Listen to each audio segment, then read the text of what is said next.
Hi friends, welcome to our channel అమ్మా pets and blogs. ఈరోజు మనం ఫించెస్ గురించిన విషయాలు తీసుకుందాం. అలాగే ఈ చలికాలంలో వాటిని కేర్ ఎలా తీసుకోవాలి అది కూడా చూద్దాం. అలాగే మన ఛానల్ని ఇంతవరకు సబ్స్క్రైబ్ చేసుకోండి. Please like, share, subscribe. Thank you. ఇంకా డైరెక్ట్గా వీడియోలోకి వెళ్దాం. ఇవి ఫించెస్ అంటారండి వీటిని. ఈ ఫించెస్లో చాలా రకాలు ఉన్నాయండి, మ్యూటెన్స్ అనేవి. అంటే దీంట్లో వైట్ ఉన్నాయి, జీబ్రా ఫించెస్ అంటారు, లాంగ్ టైల్ ఫించెస్ అంటారు, గోల్డెన్ ఫించెస్ ఉంటాయి, ఇంకా ఎల్లో ఫించెస్ ఉంటాయి. అలాగా మన దగ్గర చూసుకుంటే ఒక 50 వెరైటీస్ దాకా ఉన్నాయి. నేను బ్రీడర్ దగ్గర చూశాను. ఇప్పుడు మన దగ్గర ఉండేది వైట్ ఫించెస్ అండి. ఇవి స్మాల్ ఫించెస్. ఇవి లెక్కకి ఇదే స్టార్టింగ్. బిగినర్స్ అయితే యాజ్ ద బిగినర్స్ వీటిని బాగా కన్సిడర్ చేయొచ్చు. ఎందుకంటే ఇవి చాలా మెయింటెనెన్స్ తక్కువ అండి. అసలు అరవు కూడా అపార్ట్మెంట్ ఫ్రెండ్లీ. మనం చిన్న స్పేస్ ఉంది కానీ చిన్నవి ఏదైనా పక్షులు పెంచుకోవాలన్నప్పుడు వీటిని కన్సిడర్ చేయొచ్చు. ఎందుకంటే ఇవి చాలా నాయిస్ తక్కువగా ఉంటాయి. అదే ఇక్కడ చూడండి, వాయిస్ చూడండి నాయిస్ ఎలా ఉందో.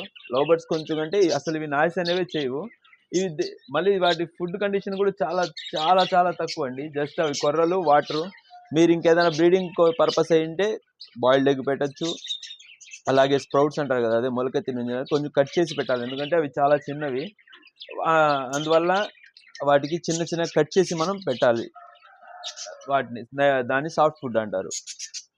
ఏదైనా మొలకెత్తిన విత్తనాలు కానీ, వెజిటేబుల్స్ కానీ, బాయిల్డ్ ఎగ్ కానీ, వీటిని అన్నిటిని ఏమంటారంటే సాఫ్ట్ ఫుడ్ అంటారండి. ఇంకా వీటిని మనం ఇచ్చే వాటిని హార్డ్ ఫుడ్ అంటారు. మామూలుగా అవి ఇది ఉంటాయి కదా, సన్ఫ్లవర్ గిడ్స్ తింటాయి కొన్నిసార్లు. కొర్రలు మెయిన్ అండి. కొర్రలు చాలా చాలా ఇంపార్టెంట్. అంటే వాటర్ కంపల్సరీ ప్రొవైడ్ చేయాలి. అప్పుడే అవి హెల్తీగా ఉంటాయి. ఇంకా వీటికి సంబంధించిన విషయాలకు వస్తే ఇవి చూడండి, వీటి ఎగ్స్ కూడా ఉంటాయి. ఇవి ఎగ్స్ చాలా తొందరగా పెడతాయి. చూసారనుకోండి, ఇక్కడ ఎగ్స్ ఉన్నాయి, పిల్లలు కూడా ఉన్నాయి. చూడండి, చిక్స్ ఉన్నాయి, ఎగ్స్ ఉన్నాయి. మీకు కనబడుతుందో లేదో చూడండి. అలాగే ఇక్కడ చిక్స్ ఉన్నాయి, చూపిస్తాను మీకు ఇంకో పార్ట్లో. ఇవి చిక్ అండి. చూడండి ఎంత చిన్నదిగా ఉందో, చాలా సాఫ్ట్ అండి ఇవి. ఇంకా ఎగ్స్ విషయానికి వస్తే చాలా చిన్నవి ఉంటాయి. ఇవే మినిమం నేను చూసిన వాటిలో బర్డ్స్లో ఎగ్స్ అనేవి ఇవేనండి. చాలా చిన్నగా ఉంటాయి ఎగ్స్. చూసారనుకోండి, ఈ వీడియోలో కనబడుతుందా? ఇవి చాలా చిన్నగా ఉంటాయి కానీ బాగా చూసుకుంటాయండి. పేరెంటింగ్ సూపర్ అండి. అసలు వీటి పేరెంటింగ్ అయితే పిల్లల్ని బాగా చూసుకుంటాయి. అలాగే దీనిలో గోల్డెన్ ఫించెస్ అని ఉంటాయి. అవి కలర్ చూడడానికి బాగుంటాయి కానీ అవి పేరెంటింగ్ అంత బాగా పట్టించుకోండి. అందుకనే బ్రీడర్స్ ఏం చేస్తారంటే గోల్డెన్ ఫించెస్ ఉంటాయి కదండి, అవి పెట్టిన ఎగ్స్ని వీటి కింద పెడతారు. ఎందుకంటే ఇవి హ్యాచ్ చేసి అలాగే వాటికి ఫీడ్ అనేది బాగా ఇస్తుంది. అంటే ఇవి మొత్తం చూసుకుంటాయి డ్యామేజ్ అవ్వకుండా. అది 5 గుడ్లు పెట్టింది అనుకోండి, 1 2 పిల్లల్ని పెడుతుంది గోల్డెన్ ఫించెస్. అదే వైట్ కానీ, జీబ్రా కానీ ఎన్ని గుడ్లు ఉంటే అన్ని చేసేదానికి ఛాన్సెస్ ఉందండి. అన్నిటినీ బ్రీడ్ చేస్తాయి, అన్నిటికీ ఫీడ్ చేస్తాయి. ఇవి చాలా మంచి పేరెంట్స్ అండి ఇవి ఫించెస్లో వరకు. నా దగ్గర ఉండేది వచ్చేసి ఫించెస్లో ఇప్పుడు కాలనీ టైప్ అనుకోండి. ఇది అంటే గ్రూప్ అంటారు, దీన్ని గ్రూప్ బ్రీడింగ్ అని కూడా అంటారు.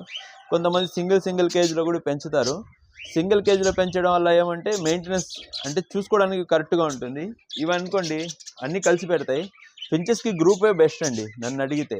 ఎందుకంటే ఇవి చాలా చిన్న బర్డ్స్ కాబట్టి చాలా చిన్న పార్ట్స్ ఉంటాయి వాటికి. అందుకని స్పేస్ కూడా ఎక్కువ ఆక్యుపై చేయవు.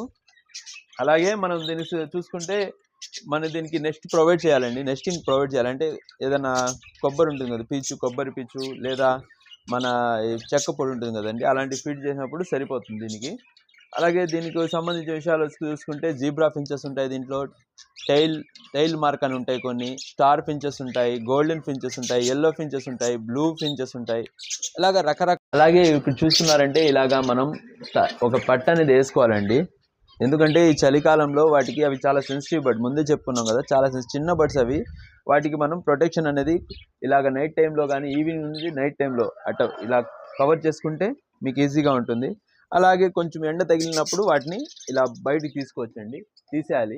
ఈ వింటర్లో ఇలా చేసుకోవడం వల్ల మనం బర్డ్స్ని చాలా వరకు కేర్ తీసుకుంటే అవి బ్రీడింగ్ కూడా బాగా చేస్తాయండి. వాటి పిల్లలు ఉంటాయి లోపల. ఇప్పుడు మీరు చూసారు, ఎగ్స్ ఉన్నాయి, పిల్లలు ఉన్నాయి. అందువల్ల మనం కూడా కొద్దిగా కేరింగ్గా ఉండాలండి. Thank you for watching.